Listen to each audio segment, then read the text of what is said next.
Joining us in the conversation now, we have Yale School of Management Executive Fellow, Bloomberg Opinion columnist Gautam Mukunda. Abby Livingston still with us here from Puck News on set. Abby, let me turn to you quickly here. Just get your reaction. Your question was right at the heart of what I think a lot of people are wondering here.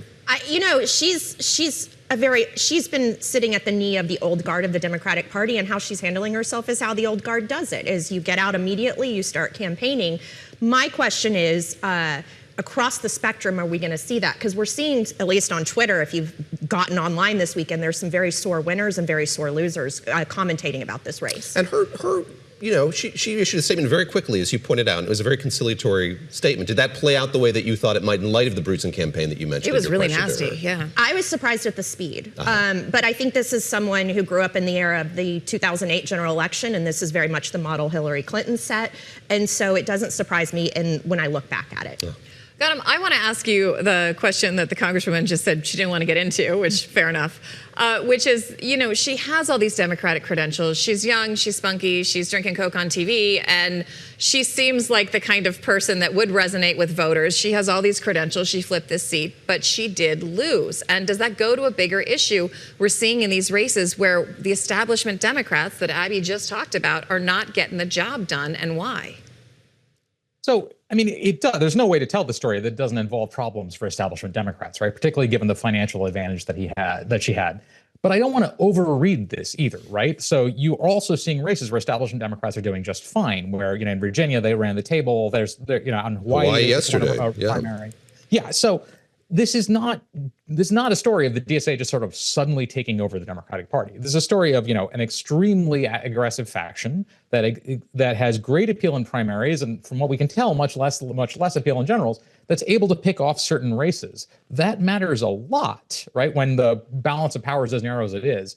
But it's not a story of the entire Democratic Party being taken over either. That's a very different tale. Abby, she was quick to say she's one person, one candidate. Don't extrapolate a lot about the kind of broader process from the way that this played out in Michigan. This is your daily work, though. You're looking for these trends. You're looking for indications of what a race like this might mean for the broader midterms. How do you think about that? The uniqueness of Michigan, the uniqueness in part because of the amount of money that flowed into it from outside groups. What, if anything, does it tell you about the way that these other races are going to shape out going into the midterms? I'm putting Michigan in its own category. You are. Now, there's an incredible amount of confidence on the left that El-Sayed and the progressives are going to come out, and it is this argument that basically Ted Cruz, Ronald Reagan have made on the reverse side. And then you've got the establishment saying, you've got to win over those Republicans and independents. And so this is such a strange race. It has shattered all of the conventions of a conventional Senate Democratic primary that I'm very agnostic on it, and I think this will only make sense after it's over. I also want to ask you about the DSA itself and this word socialism, because one thing that I found talking to people who have normal jobs and don't talk about this day in, day out is the average American doesn't really understand what that means. And we're seeing Republicans kind of take that to their advantage, conflating it quite often with communism. According to Axios, the GOP is going to host a socialism telethon for the midterms. Do Democrats need to embrace this so that they can define it, or is it better to try to stay away from a word that a lot of voters find triggering and an automatic no, even if they don't quite fully understand what it means? I'm not sure the DSA knows what socialism means, right? Which is one of these sort of weird things that's going around. So I'm in this call from Sweden, where I'm staying for the summer, and Sweden is, in many ways often described as a socialist country, and it has more billionaires per capita than the United States does. So you can see some conflicts there, right? And the policy proposals, not of the DSA itself, which is kind of out there, but the policy proposals of people like El-Sayed or AOC and things like that. In most of the world, we wouldn't call that socialist. We'd call it social democratic, which would be Germany or Sweden or Finland.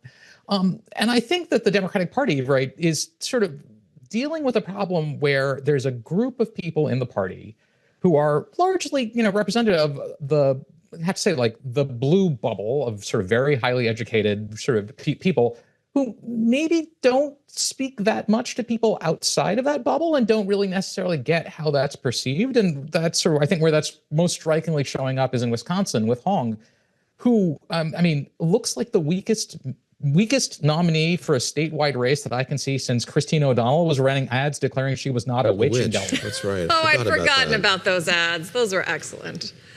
Gautam, on this point, I think of the role of the DSA here, and there are so many candidates that I've heard in recent weeks saying that they maybe subscribe to some of the values the DSA espouses, but they're not members of the group. And I wonder sort of what's to be done about that. There is, as Christina was pointing out, I think a tendency here to kind of clump some of these candidates in with DSA. You point out the kind of ambiguity of their policy positions, who they stand for, how it's structured, even. Correct me if I'm wrong here, but it sounds like what you're counseling here is that maybe we should have a more nuanced conversation, and perhaps this is what's happening within the Democratic Party now, just about how some of those policy platforms could be brought in or re-brought into the Democratic Party more broadly.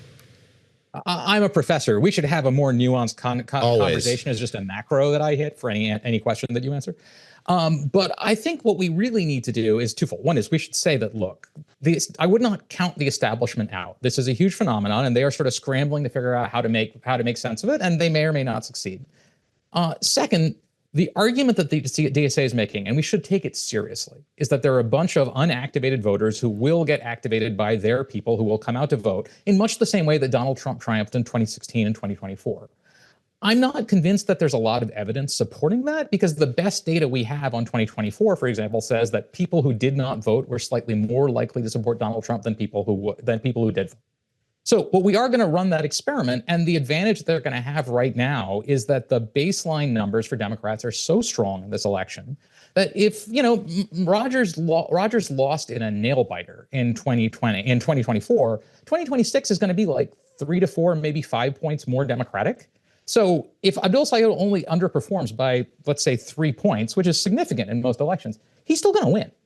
And so we should really, as we think through this, I think that the nuanced conversation has a lot to do with like who's getting attention, how much of that attention goes in the primaries, how much is the total dysfunction of the DCC, which is basically broke, and the central party, and how much of that will change once we get to the real media firestorm of 2027 and 2028 with the presidential election, when the people who set the tone for the Democratic Party are going to be running for the nomination. And I would put pretty high odds that, with the possible exception of AOC making a run, none of them are going to be DSA members or even closely affiliated with it. Abby, before we end this, I want to pull back a little bit and talk about the president, his approval ratings, and what this means. Because it seems to me at this point, you've got a very unpopular president, but now you've got Democrats kind of getting in their own way, which should be an easier battle for them they've had in the past. And when it comes to folks being leery about democratic socialism, these candidates they don't understand, and the polling on the president's war and the president's policy and the disapproval rating, the approval rating hovering around 38.5%, where does that break? So this kind of polling is so bad. I mean, I called one Democrat last week who I thought was going to be very nervous about Michigan, and this person said, I don't know if Trump's done falling in the polls. And so his problems could paper over a lot of Democratic flaws in these campaigns that may not be visible this cycle, but could be used as arguments for why it was a successful campaign. And so a president's approval rating like that solves a lot of problems for Democrats. I think he's going to Ohio this week. I mean, how much currency does he have with Republicans now as a campaigner? There was talk at the beginning of this year that he'd be out every week campaigning for Republicans. Abby, do you think that he has as much currency as he thought he did in the 30 seconds that he left here? Yeah. I think it depends on where he goes. In 2018, he went to Texas, and there was some evidence that he may have hurt Republican voters in the Houston media market where it was all covered. And so I think it's very difficult to bring a president out with these sorts of numbers.